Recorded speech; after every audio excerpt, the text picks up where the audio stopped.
Olá, meus queridos, a paz do Senhor. Eu sou o professor Joseone e neste momento está iniciando o EBD em Síntese. Este programa ele é de inteira responsabilidade do Departamento de Ensino da Superintendência Geral da Igreja Evangélica Assembleia de Deus em Mossoró. E dando continuidade às nossas lições da CPAD do nosso terceiro trimestre de 2024, esta lição que está aqui, o Deus que governa o mundo e cuida da família. Os ensinamentos divinos no livro de Ruth e Esté para a nossa geração. Hoje, em especial, a lição de número 8, que será ministrada nos dias 25 de agosto, com o tema A Resistência de Mardoqueu.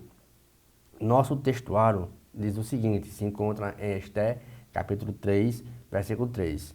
Então, os servos do rei que estavam à porta do rei disseram a Mardoqueu: por que transpassas o mandado do rei? É interessante que nesse trecho nós vamos ver o que aconteceu para essa resistência. Verdade prática diz o seguinte: como cristãos, somos sujeitos a conflitos éticos, morais, certos, e devemos decidir sempre de acordo com a vontade e a orientação de Deus. O mais interessante é que o livro de Esté, ele nos lembra que, mesmo quando Deus ele não aparece, que ele aparece estar em silêncio, certo? Sua providência está em ação nos bastidores. Nós nunca estamos só. Ele sempre está nos bastidores de nossas vidas. Embora o nome de Esté, como nós já vimos, o nome de Deus no livro de Esté não seja aparente, certo? Mas mesmo assim, Deus sempre se fez presente. Assim como Esté e Mardoqueu, eles agiram com fé e coragem em meio a várias adversidades, né? Que possamos confiar, como Mardoqueu e Esté, na fidelidade de Deus e agir com ousadia quando enfrentarmos alguns desafios. Esse livro ele oferece algumas lições valiosas sobre a soberania de Deus. Eu sempre digo que a soberania de Deus, Deus para cumprir com sua palavra, ele não quer saber se José não existe. Ele passa por cima e ele cumpre com sua palavra. Então, a soberania de Deus é a importância da coragem moral e a lealdade da fé ao povo de Deus. Então, Deus age com sua soberania. E diante da nossa verdade prática, como cristãos, nós somos, consequentemente, confrontados com conflitos que nos desafiam a tomar decisões. E essas decisões a gente tem que ter um cuidado que elas podem ser positivas ou negativas. E é nesses momentos que devemos decidir de acordo com a vontade e a orientação de Deus. Então isso significa o quê? Que através de uma busca de uma sabedoria, através da oração, das escrituras e do discernimento espiritual, é que nossas escolhas vão nos refletir os princípios e os valores do reino de Deus, porque estes desafios, estes conflitos éticos, morais, vão nos fazer com que a gente tome uma decisão. E essa decisão ela tem que ser voltada para aos conceitos de Deus. Nossa leitura bíblica em classe se encontra em dois capítulos, capítulo 2 de Esté e capítulo 3. Nós vamos ler o capítulo 2, os versos 21, 22 e 23.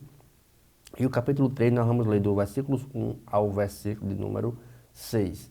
Nós temos três objetivos. Esse objetivo é tratar a respeito da descoberta de Mardoqueu, acerca de uma conspiração contra o rei. Nosso tópico 2 é abordar a exaltação de Amã pelo rei.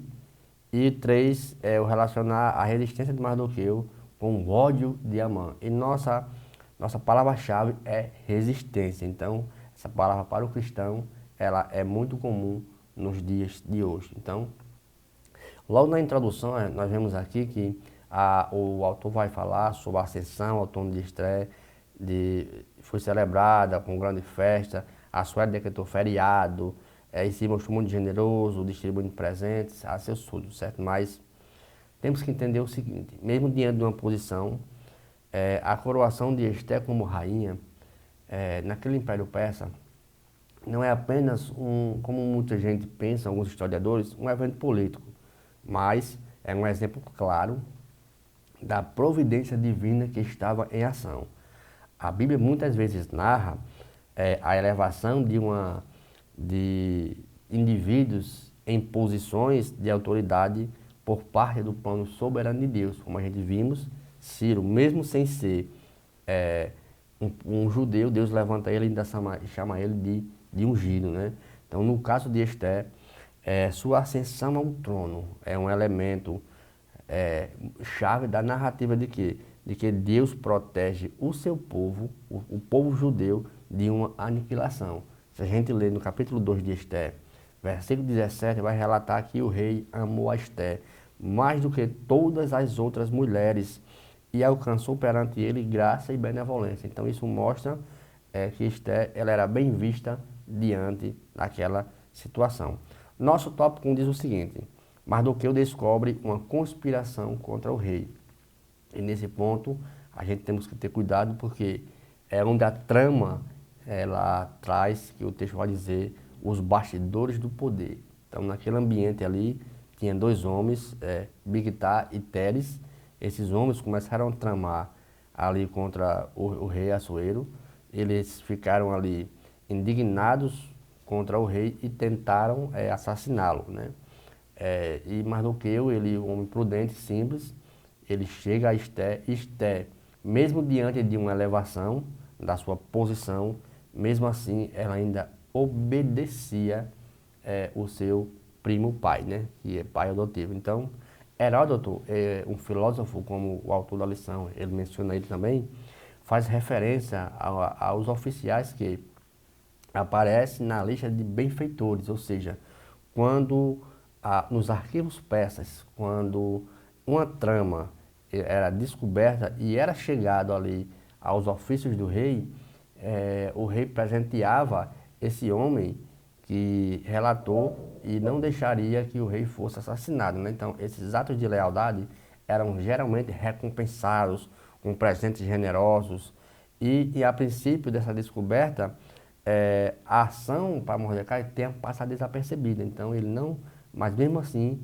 ele se manteve leal, fiel ao rei e à sua rainha, que é a sua sobrinha, a sua prima. Então, esse texto ela vai abordar, né, a realidade dos bastidores do poder, muitos sentimentos ali facciosos, muitas vezes que prosperam, né? Às vezes, passamos que a um declínio o mal prospera, mas sabemos que tudo dentro da soberania divina. Diversos autores e estudiosos, eles refletem muito sobre essa situação. Por exemplo, Don Stott, em seu livro, O Discípulo Radical, ele alerta sobre os perigos da inveja, sobre a ambição desmedida, especialmente entre aqueles que possuem poder. Às vezes, a gente dá um poder a mais a uma pessoa e esse poder ele sobressai acima da sua cabeça e ele não quer saber mais da necessidade dos humildes. Então, tudo para ele sempre está por cima. Richard Fox, no seu livro Dinheiro, Sexo e Poder, ele destaca que os ambientes do poder frequentemente se mantêm nos bastidores, onde as tramas elas são mais assim, são mais detalhadas, né? Então mostra uma trama e essa trama tem que colocar em avidez. C.S. Lewis, né? As suas cartas de um Diabo Aprendiz, esse livro é bem interessante. Ele usa uma abordagem que para ilustrar de que como o maligno ele aproveita as fraquezas humanas, né?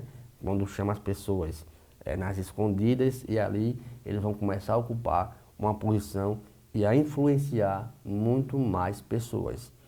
Mateus Henry, em seu comentário bíblico do livro de Esté, ele menciona como a fidelidade de Mardoqueu ao rei Assuero é um exemplo de integridade e lealdade, mesmo em meio a um ambiente propenso, certo, a traições e conspirações.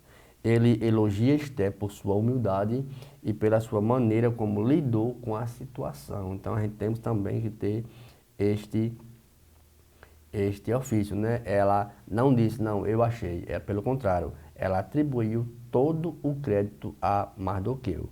Então, esses autores, ao modo, eles concordam que a presença do mal nos bastidores do poder, é uma realidade que o cristão deve reconhecer e rejeitar. Então, Tiago, no capítulo 3, no versículos do 14 ao 18, que vai tratar de uma sabedoria pura, pacífica, vinda de Deus, que é um fundamento para o entendimento. E lembrarmos de que devemos buscar a sabedoria que vem do alto para evitar cair em armadilha, discórdia e de ressentimento. Então isso mostra que, mesmo assim, Mordecai e Esther agiram com integridade e os cristãos são chamados a rejeitar todas as influências malignas, mantendo firmes na obediência de Deus, na prática, na justiça, na ética, mesmo em ambientes onde o poder possa corromper. Isso vai mostrar justamente esse padrão bíblico, né? E houve uma investigação, a investigação narrada nesse episódio revela a importância de uma abordagem prudente em situações delicadas, né? Então isso mostra que Mardoqueu, por sua vez, também ele agiu com muito discernimento ao transmitir a informação a Esther. E temos que ter cuidado com isso. Às vezes, nossa vida cotidiana, nós não sabemos trazer uma mensagem às pessoas e às vezes o bem que queremos fazer, às vezes causamos o mal. Então, o rei Assuero, ao ser informado pela rainha, não se apressou em tomar uma decisão. Ele agiu de forma sábia e foi fazer algumas investigações para saber se realmente aquilo era verdade. Então isso é prudente, ele foi ouvir os dois lados da moeda, como a gente fala. Ele começou a buscar, a pesquisar se aquilo era realmente verdade. Não duvidando da rainha, mas mesmo assim temos que ouvir os dois lados. Então o cuidado em investigar e confirmar informações é um aspecto essencial para qualquer líder, certo? Que deseja agir com sabedoria e justiça, evitando assim o perigo de ser influenciado por rumores e manipuladores. Então temos que ouvir sempre os dois lados. E o registro dos fatos, né, que a respeito de Mardoqueu, que mostra lá no capítulo 6, que ele estava presente ali às portas das mulheres, e ali no livro que fala, que o rei foi ler, que fala no capítulo 6 que ele perdeu o sono, né?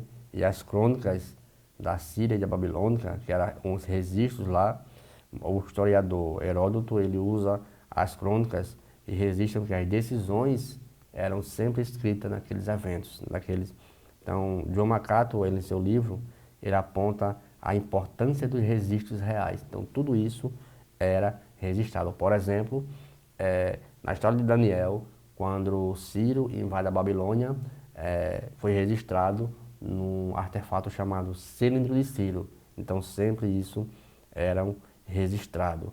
E trazendo para nós uma aplicação espiritual, a partir desses exemplos históricos, podemos extrair uma lição espiritual de que, de assim como os registros humanos eram mantidos para consulta de justiça, as Escrituras nos ensinam que todas as nossas obras escritas diante de Deus, Salmo 116 afirma isso, Hebreus capítulo 4 lembra que o que está oculto Deus vai trazer a ser revelado. Então isso mostra assim que a prática de registrar fatos nos revela uma verdade espiritual mais profunda, sabendo aquilo que sempre vai estar correto.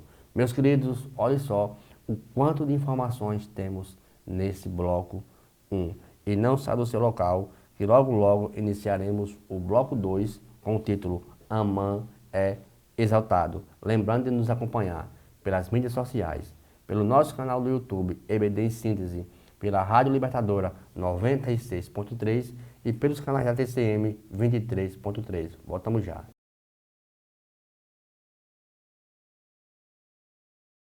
Olá, meus queridos, estamos de volta agora para o bloco 2 com o tema Amã é exaltado pelo rei.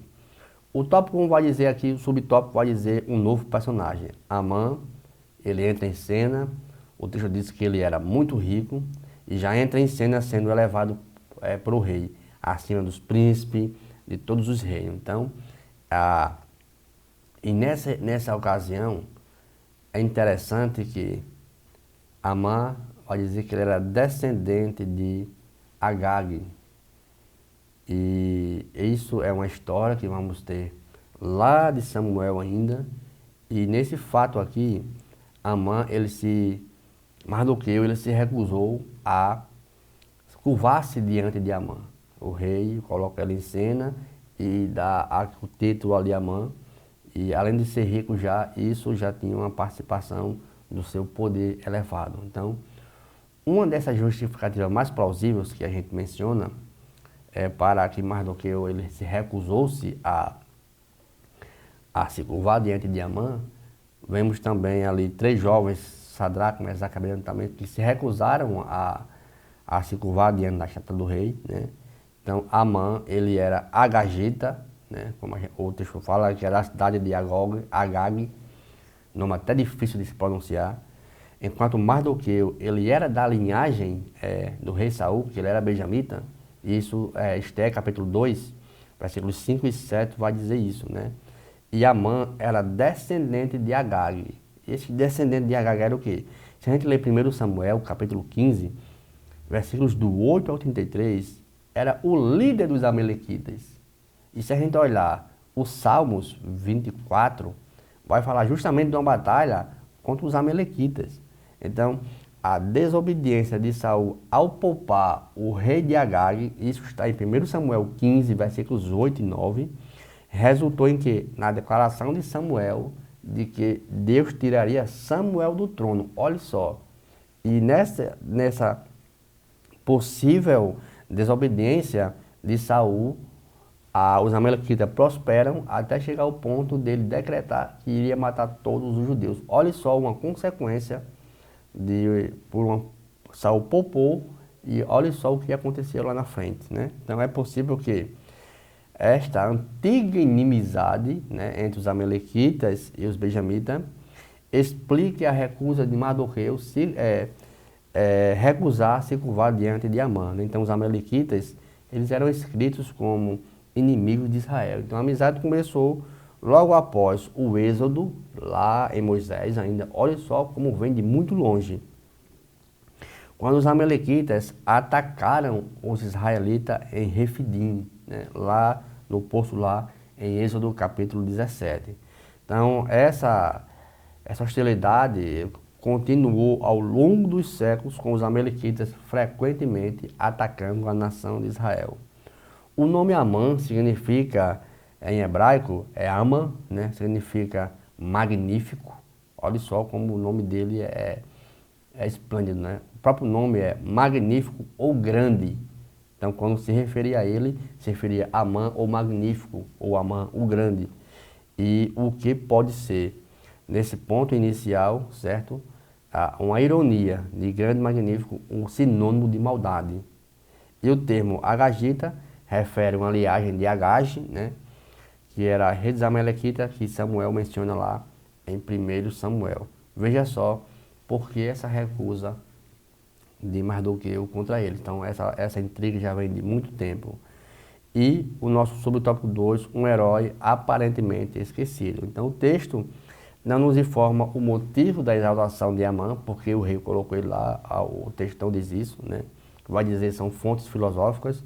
Enquanto isso, nada mudou para Mardoqueu, apesar de ter um ato ali heróico, né? Que ele foi lá, disse o rei que homens queriam tramar contra ele, e ali ele tornou-se um herói aparentemente esquecido. Pronto, passou, vamos esquecer.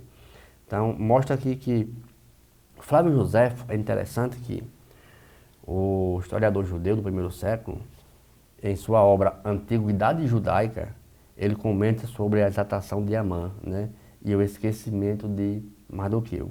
Ele sugere que as razões para tais decisões, isso está lá no livro, certo? Para tais decisões reais, pode ser complexa e muitas vezes influenciadas por intrigas palacianas.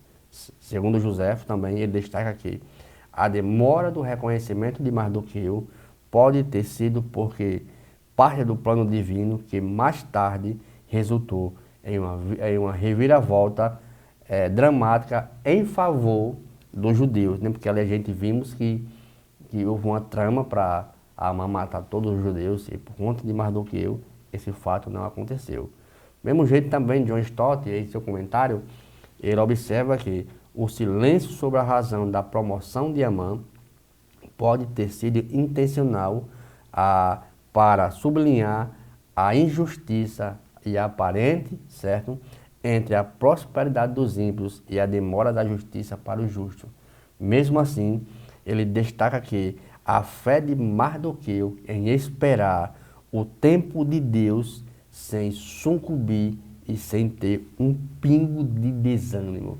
Olha só como é interessante. Já a Mateus Henry, em seu clássico Servo Fiel, ele diz que foi apenas temporariamente, né? E menciona que ele cita também o Salmo 73, que não deixar se abater pela prosperidade dos ímpios, né? Mas em si continuar a sua confiança no próprio Deus de Israel.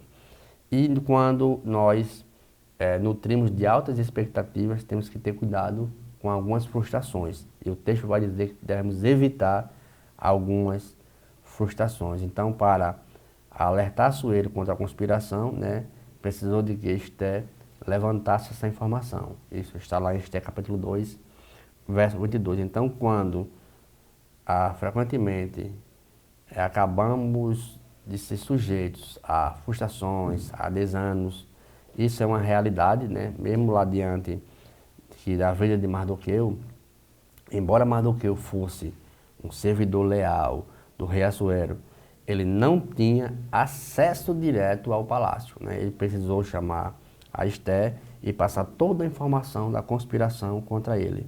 Apesar do seu ato heróico, Mardoqueu não ocupava essa posição de destaque do governo, né? Onde muitas pessoas esperam ser reconhecidas por atos. Então, nesse ponto, o que a Bíblia nos ensina? A Bíblia nos ensina a importância de nos contentarmos com o que temos, né? E evitar a ambição descabida.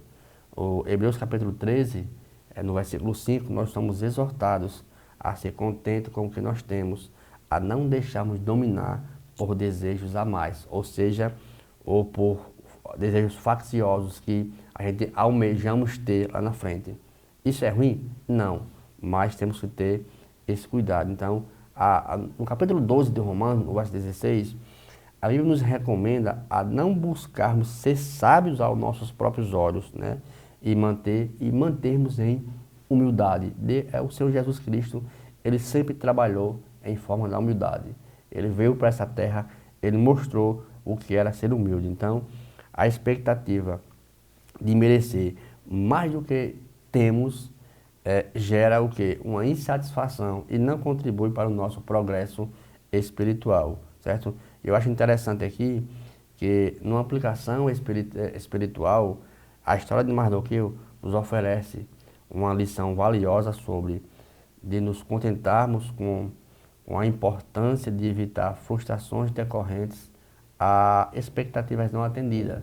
Isso é comum. O próprio Senhor Jesus falou que no mundo nós vamos ter aflição, vamos ser afligidos, e mesmo assim, que nós mantivéssemos um relacionamento em buscar a satisfação e um relacionamento pessoal com o nosso Senhor e Salvador, Jesus Cristo de Nazaré. Então a história do contentamento com o que temos e a confiança de Deus são fundamentos para evitar frustrações, para viver uma vida equilibrada e cheia de paz. Isso que é maravilhoso, sempre esperando em um Deus maravilhoso, que nos prometeu que um dia virá voltar e arrebatar a sua igreja. Então isso já deve ser o motivo de satisfação de nos confortarmos nos dias de hoje. É tanto que o próprio Senhor falou, não nos conformeis com esse século, mas transformai-vos, né? Então isso que é maravilhoso. Então, meus queridos, encerrando agora o bloco 2, iniciaremos o bloco 3 agora com a resistência de Mardoqueu e o ódio de Amã. E lembrando de nos acompanhar pelas mídias sociais, pelo nosso canal do YouTube, EBD em Síntese, pela Rádio Libertadora 96.3 e pelos canais da TCM 23.3. Voltamos já.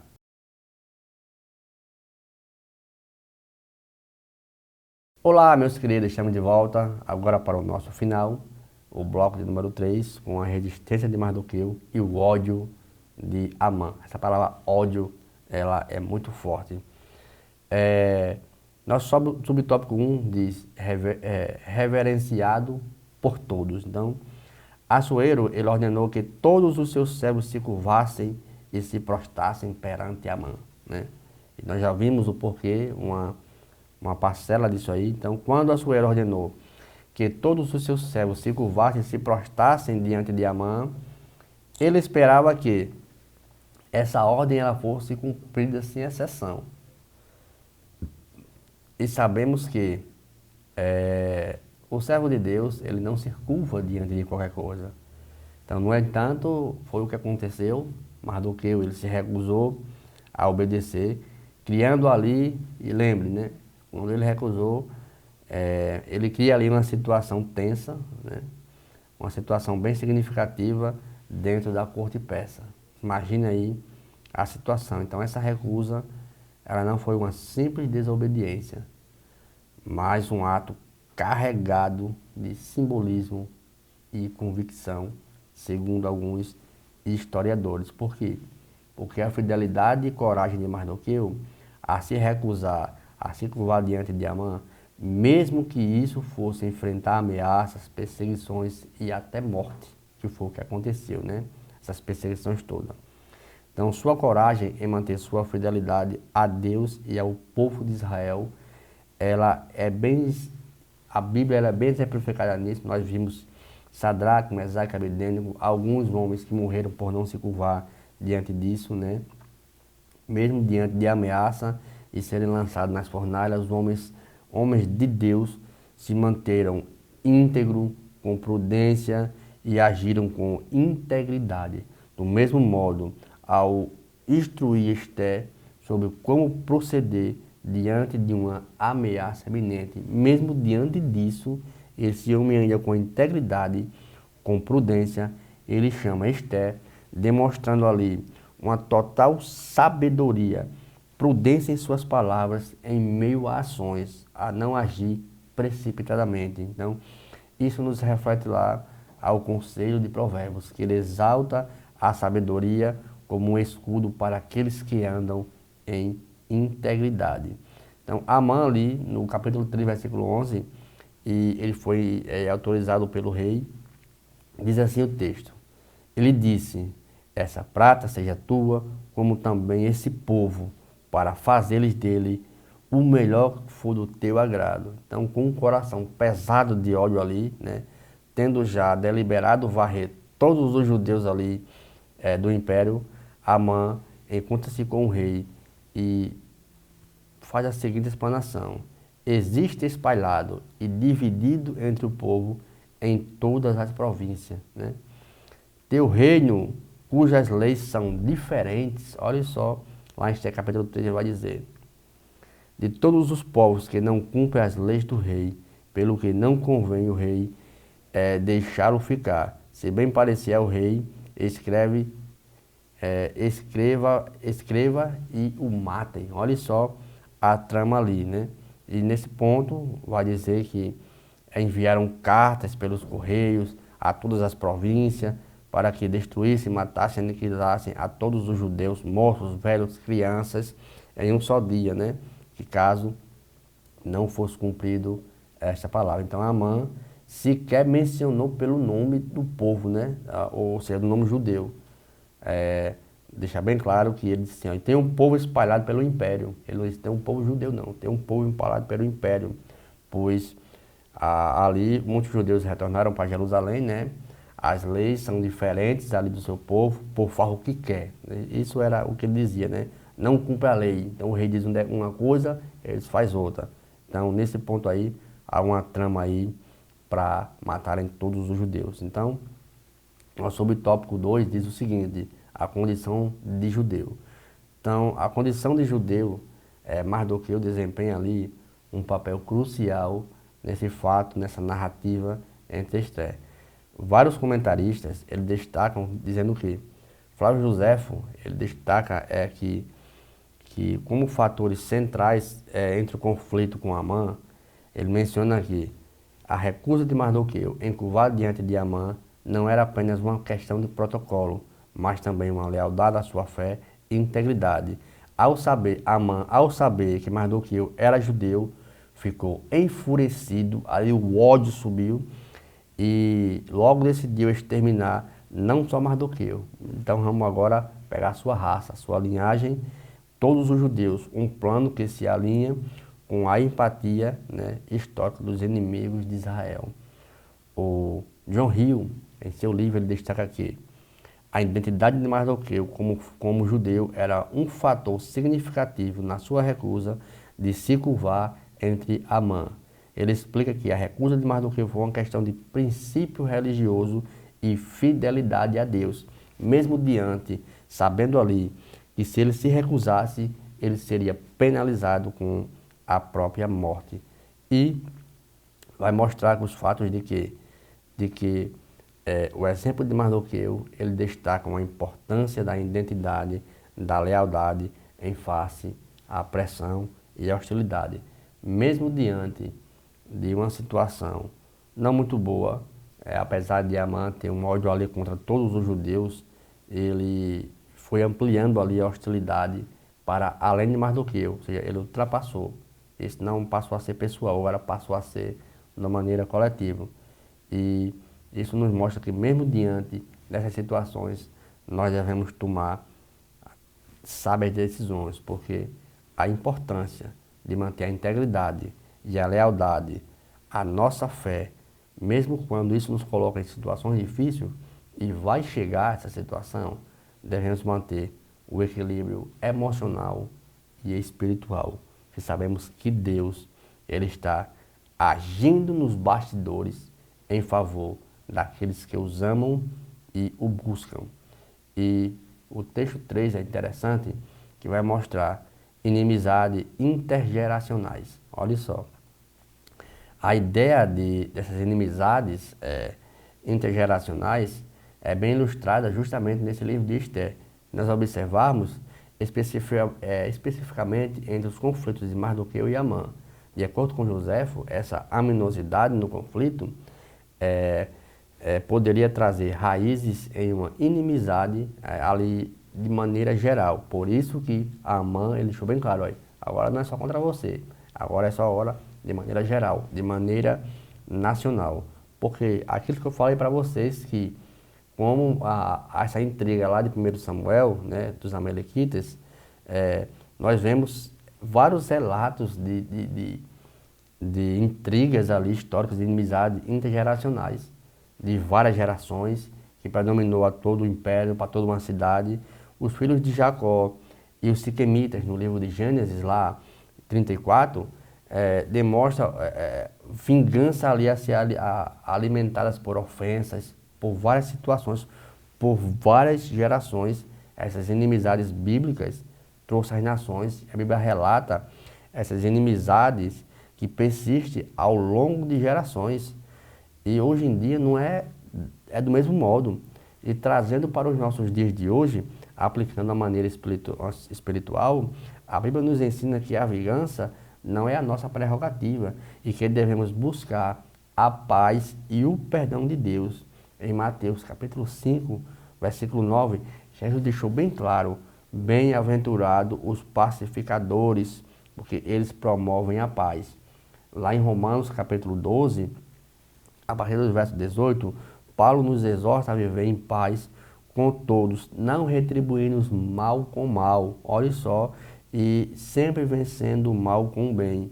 E Hebreus capítulo 12, verso 14, ele nos orienta a buscar a paz e a santificação com todos, sem a qual ninguém verá o Senhor. E em nossa vida cotidiana é crucial buscarmos o quê? Que busquemos evitar e superar as inimizades e essas disputas, né, que vêm de gerações. Ao invés de mantermos esses ciclos de vingança, de ódio, é bom refletirmos, buscar o perdão, a reconciliação, porque isso reflete muito bem o caráter de Deus e nos traz paz em nossas relações, nossa comunidade, nosso bairro. Então que Deus nos guarde nossos corações e que toda a inimizade, certo? Deus nos guarde disso e que nos ajude a viver em harmonia e saber perdoar, praticar o perdão, seguindo todos os princípios dessa palavra maravilhosa que está aqui na nossa frente, a palavra de Deus. Que essa harmonia e esse perdão permaneça em nossos corações, a não termos essas inimizades, mas sim saber praticar o perdão, sermos os pacificadores. Ó, meus queridos, chegamos ao final. Veja o quanto de informações nós temos a respeito desse tema da resistência ali de Mardoqueu, e eles são muito maravilhosos. Lembrando que esta aula e nenhuma outra, ela substitui a aula presencial aos domingos. Lembre de nos acompanhar pelas mídias sociais, nosso canal do YouTube, EBD em Síntese, pela Rádio Libertadora 96.3 e pelos canais da TCM 23.3. Obrigado, fique com Deus e a paz do nosso Senhor Jesus Cristo de Nazaré.